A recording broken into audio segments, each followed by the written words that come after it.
Welcome to my channel Satya Sparkles. In this segment, we'll be discussing about how to think clearly. I have taken certain examples and illustrations and more insights from the book titled The Art of Thinking Clearly by Rolf Revelli. He is a Swiss author. He has brought out many examples to show how our conditioning in the past is not helping us in taking appropriate decisions day in and day out.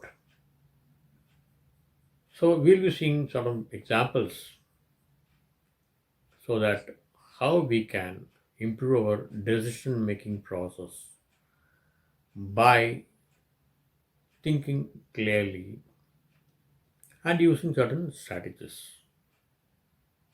So let us see a few examples and learn how best we can save our time, effort, and energy towards achieving productivity.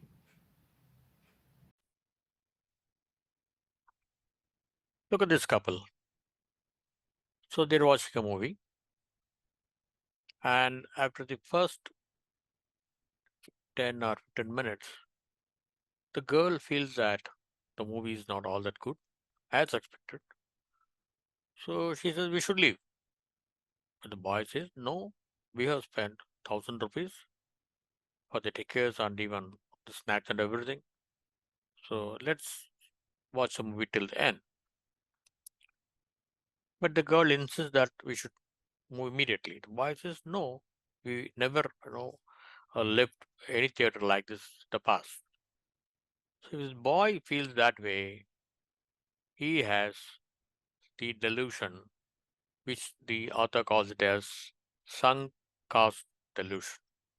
That means we've already lost few hundred rupees, and why should we lose another 2 hours of viewing the movie, though we don't like it? So this all of us sometimes may have this kind of experiences. This man reads a book, but he is not that interested to complete the book.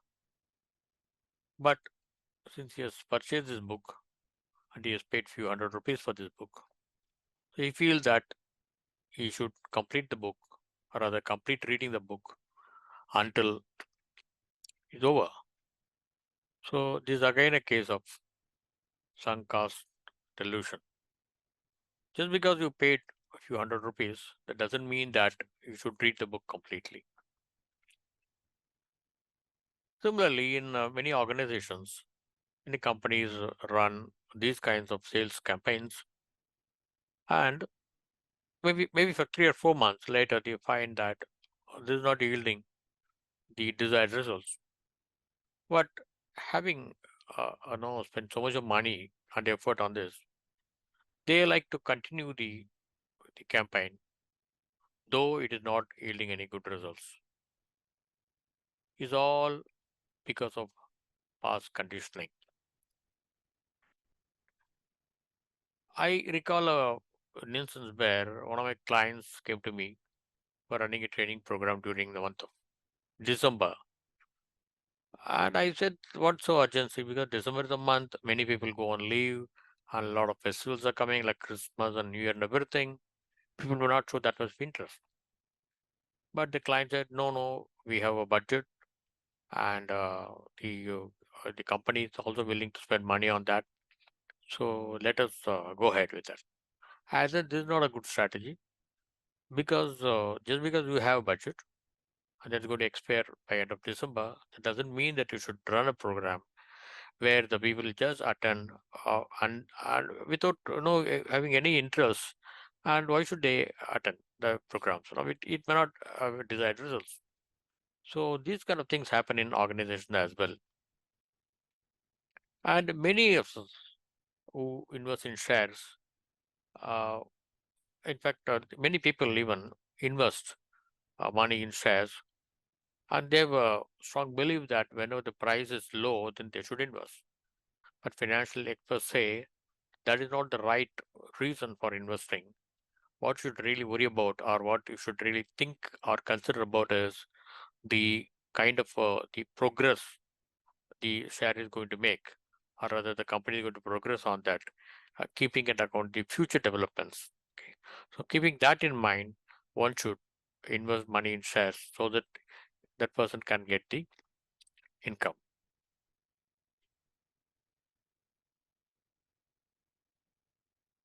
So one person came to me. I was coaching the person extra. He was saying that his girlfriend was no not that faithful to him quite a many times. But every time this happened, she regretted and then she apologized. And this person was in a dilemma whether to continue the relationship. Finally, he was of the opinion that because he was in affairs with that girl for almost 4 years, he cannot suddenly stop the relationship, knowing that the girlfriend is not that faithful to him.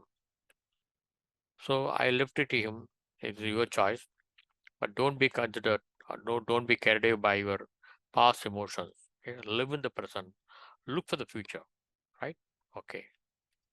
And Concorde, some of you may be knowing, Concorde is a superjet engine, a superjet airplane, and that is because the agreement between the France and England, and both the countries know that the Concorde running was not all that profitable, and they were losing money year after year.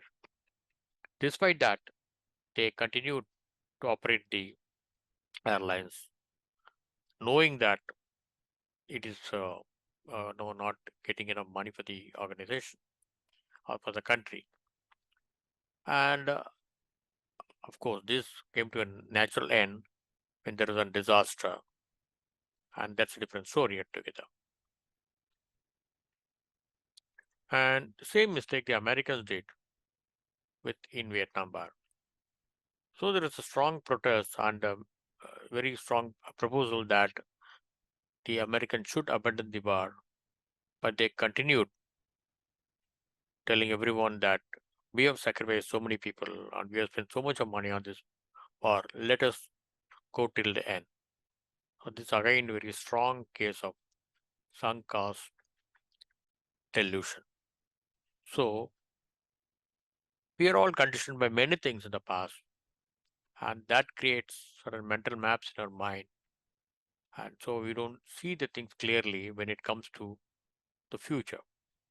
So we need to live in the present and see what best the future is going to offer to us, taking into account certain assumptions, speculations, and opinions of others, but not fully governed by our experiences in the past.